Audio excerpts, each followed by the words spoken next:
Hello guys, let us start with the discussion of solid state chapter. So इसमें आज हम MCQs discuss करने वाले हैं। सो नेक्स्ट वीडियो में हम इसके एजर्शन रीजन बेस्ड क्वेश्चंस और केस स्टडी बेस्ड क्वेश्चंस भी डिस्कस करेंगे। So please watch all the videos if you don't want to miss anything that is regarding the chapters. So let us start with the first MCQ, that is which of the following is not true about the ionic solids. So यहाँ पर हमें ionic solids के बारे में वो information check करनी है जो कि करेक्ट नहीं है. So पहली ऑप्शन देखिए, bigger ions form the close packed structure. So CCP structure की यहाँ पे बात हो रही है, तो bigger ions obviously form close packed structure. So ये बिल्कुल सही ऑप्शन है. Smaller ions occupy either the tetrahedral or octahedral voids depending upon their size. So this is not correct. अगला, occupation of all the voids is not necessary. So this is a true option. The fraction of octahedral or tetrahedral voids occupied depends upon the radii of the ions occupying the voids. Yes, this is correct option. So हमारे पास जो एक incorrect option मिली है, that is B option. So हम उसे mark कर देंगे. अगला हम चलते हैं नेक्स्ट क्वेश्चन पे. A solid A is very hard electrical insulator in solid as well as in molten state and melts at an extremely high temperature. What type of solid it is. So ये काफ़ी अच्छा question है. इन्होंने इसमें हमसे ये पूछा है कि किस टाइप का सॉलिड इलेक्ट्रिकल इंसुलेटर होता है, सॉलिड होता है in molten state as well as at it melts at high temperature. So options है ionic, molecular, covalent and metallic. So इसका सीधा सीधा आंसर covalent solid है. कोवलेंट सॉलिड्स हमेशा हार्ड होते हैं, दे आर इंसुलेटर्स एंड उनके मेल्टिंग पॉइंट्स भी काफ़ी ज़्यादा हाई होते हैं. नेक्स्ट क्वेश्चन देखिए, which of the following is a network solid. So हमें नेटवर्क सॉलिड बताना है. So that is obviously diamond. बाकी जो SO2 है, I2 है, H2O, they are not network solids. Diamond is the correct one. आगे चलते हैं. Graphite. Graphite can not be classified as. So graphite को हम कैसे क्लासीफाई नहीं कर सकते. सो हमें ग्रेफाइट के बारे में अभी हमने देखा कि that is a network solid. It is conducting solid, बहुत अच्छा कंडक्टर है. इट्स कोवेलेंट, ऑब्वियसली कार्बन का है तो कोवेलेंट तो होना ही है. So only option that is not correct is ionic solid. So that is graphite cannot be classified as ionic solid. अगला देखते हैं, which of the following statements is not true about amorphous solids. So amorphous solids के बारे में हमें बताना है. On heating they may be crystalline at certain temperature. Yes, this is correct. They may become crystalline on keeping for long time. Yes, this is true. Amorphous solids can be molded by heating. Yes, they can be molded. They are anisotropic in nature. No, they are not anisotropic. They are isotropic in nature.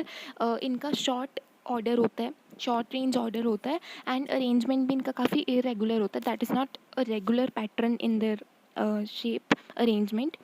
अगला question देखते हैं, which of the following is an amorphous solid. तो हमें बताना है इसमें से कौन सा एमॉर्फस सॉलिड है. ऑप्शन है graphite, quartz glass, chrome alum, silicon carbide. So इसका सही आंसर है quartz glass. That is an amorphous solid. अब हम मूव करते हैं नेक्स्ट क्वेश्चन पे. The sharp melting point of crystalline solids is due to. हमें रीज़न बताना है कि जो क्रिस्टलिन सॉलिड्स का शार्प मेल्टिंग पॉइंट होता है वो क्यों होता है. सो हम ऑप्शंस देखते हैं. तो यहाँ पर जो सेकंड ऑप्शन लिखा है, a regular arrangement of constant particles observed over a long distance in crystal lattice. This is the correct reason कि शार्प मेल्टिंग पॉइंट क्यों होता है क्रिस्टलिन सॉलिड्स का. नेक्स्ट क्वेश्चन पे बढ़ते हैं. Which of the following conditions favours the existence of a substance in solid state. तो हमें बताना है कि कौन सी ऐसी कंडीशन है जिसके कारण सॉलिड स्टेट की एग्जिस्टेंस फेवर होती है. High temperature, low temperature, high thermal energy, weak cohesive forces. So इसका जो करेक्ट आंसर है that is low temperature. Low temperature पर ही सब्सटेंस सॉलिड स्टेट में एग्जिस्ट कर सकता है. ठीक है. नेक्स्ट क्वेश्चन है, a compound is formed by two elements M and N. The element N forms CCP lattice and atoms of M occupy two atoms and mercury 1/3 of tetrahedral voids. What is the formula? So इसमें आप number of tetrahedral voids को जैसे 3a late कीजिए, उसके बाद आपके number of atoms हो जाएंगे 2a/3 ठीक है. सो वो 2:3 में आपके नंबर ऑफ एटम्स आ जाएंगे, यानी कि M का जो नंबर है दैट इज़ 2 एंड N का नंबर है 3. सो M2N3 ये आपको ऑप्शन बी में दिख रहा है. So that is the correct one. अगला है अगेन कैलकुलेटिव क्वेश्चन है, न्यूमेरिकल क्वेश्चन है बट काफ़ी सिंपल है, फॉर्मूला बेस्ड है. Silver crystallises in FCC lattice and its edge length is 4.07 into 10 power minus 8 centimeter. Density is 10.5 ग्राम पर centimetre cube. Calculate the atomic mass of silver. तो आपको यहाँ पर डेंसिटी का फॉर्मूला पता है, Zm divided by a cube into Na. तो इसको आप अप्लाई कीजिए, यहाँ पर वैल्यूज़ पुट कीजिए एंड आपका आंसर ऑप्शन सी आ जाएगा. So quite simple question. अगला 11th देखते हैं. The correct order of packing efficiency in different types of unit cell is. तो इसमें आपको पैकिंग एफिशिएंसी अगर आपको याद है तो काफ़ी सही रहेगा.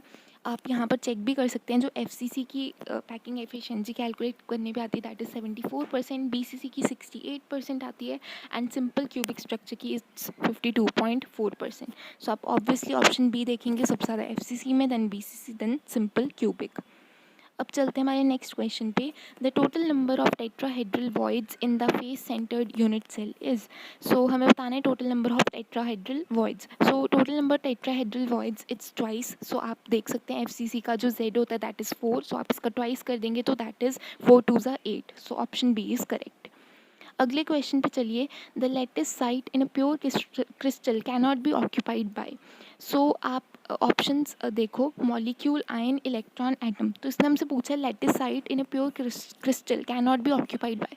तो इसका आप देखिए, मॉलिक्यूल में that can be occupied, ion में it can be occupied, atom में it can be occupied, but it cannot be occupied by electrons.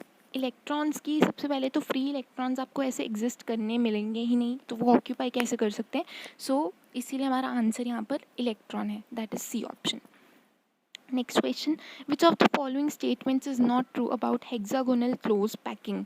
सो यहाँ पर HCP स्ट्रक्चर है, उसके बारे में हमसे पूछा गया है. So the coordination number is 12. Yes, this is correct. It has 74% packing efficiency. Yet yes, it is correct. ये FCC की इक्वलेंट होती है.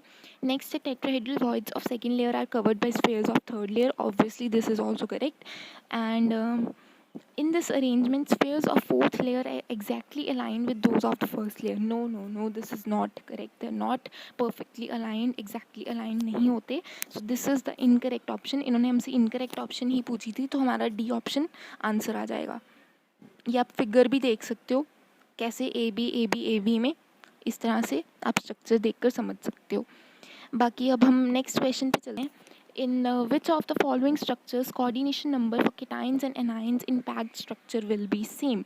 So अगर हम NaCl के बारे में देखें, CaF2 के बारे में देखें, Na2O के बारे में देखें, तो या फिर ZnS के बारे में देखें, तो आप ऑप्शन ए में NaCl की बात करें तो यहाँ पर जो number of cations and anions होते हैं बिल्कुल बिल्कुल सेम होते हैं. यही हमारा आंसर है. Cl नेगेटिव आयन जो होता है फॉर्म्स FCC lattice एंड जो Na पॉजिटिव आयन होता है that forms the octahedral voids. So इनका number of cations and anions बिल्कुल सेम होता है. So that is our answer. और नेक्स्ट क्वेश्चन देखेंगे 16th. What is the coordination number in a square close packed structure in 2 dimensions. तो ये तो हमें याद ही होना चाहिए coordination number square close packing structure में. So that is 4. ये आपको अगर याद होगा तो आप इसका आंसर आराम से दे सकते हैं. The crystal showing defect is. तो आप सबसे पहले फिगर को ध्यान से देखो. यहाँ पर जो फिगर गिवन है यहाँ पर BCD. तो इन्होंने हमसे क्या पूछा है, the crystal showing defect is. तो कौन से क्रिस्टल में आपको देखना है कि कोई डिफेक्ट है. अब यहाँ पर देखिए A यहाँ से मिसिंग है एंड ये वाला जो B पार्ट है दैट इज़ ऑल राइट, यहाँ पर कुछ भी मिसिंग नहीं है. C part is also correct. ठीक है, यहाँ कोई प्रॉब्लम नहीं है. D में भी कोई प्रॉब्लम नहीं है. सो यस, ऑप्शन A में आप देख सकते हैं यहाँ पर हमें डिफेक्ट देखने को मिल रहा है. So option A is the correct one. और डिफेक्ट भी आपको फ्रैंकल डिफेक्ट देखने को मिल रहा है. Fine.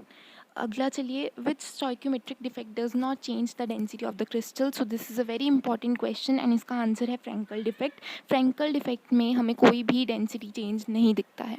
Next, which of the following defects is also known as dislocation defect. So Frenkel defect ही है जिसको हम डिसलोकेशन डिफेक्ट कहते हैं. सो आप देख सकते हैं फ्रैंकल डिफेक्ट के ऊपर काफ़ी सारे MCQs एंड क्वेश्चन बन सकते हैं. सो प्लीज़ इसका जो NCERT में पैराग्राफ गिवन है इसको अच्छे से आप याद कीजिए. नेक्स्ट हमें 20th क्वेश्चन देखना है. Interstitial compounds are formed when small atoms are dropped under the curved lattice of metals. Whether the following is not characteristic property of interstitial compounds. They have high melting points into pure metals. They are very hard. They retain metallic conductivity. They are chemically very reactive. So they are chemically very reactive. This is the correct option. And अब हम last question देखते हैं. Examine the given defective crystal. How is the density of crystal how is the density of the crystal affected by this defect. तो आप पहले तो इसमें observe कीजिए कि कौन सा वाला डिफेक्ट है. तो यहाँ आप देख सकते हैं this is Schottky defect. ठीक है, there is missing 1 cation and 1 anion. तो इसलिए ये शॉर्ट की डिफेक्ट है. एंड यहाँ पर जब शॉर्ट की डिफेक्ट होता है तो आपको पता होना चाहिए कि डेंसिटी डिक्रीज हो जाती है, क्योंकि मिसिंग होते हैं सो डेंसिटी जस्ट डिक्रीजेज. तो इसलिए हमारी option B density decreases is the correct one. So आप देख सकते हैं हमने काफ़ी सारे 21 MCQs को डिस्कस किया है and this is very very enough for this chapter. And अब नेक्स्ट वीडियोज़ में हम assertion reason case study questions भी करेंगे एंड आगे के जो फर्दर चैप्टर्स हैं उनके भी क्वेश्चंस इसी तरह करते जाएंगे. So please stay tuned to the channel and I will see you all in the next one. Till then, good bye.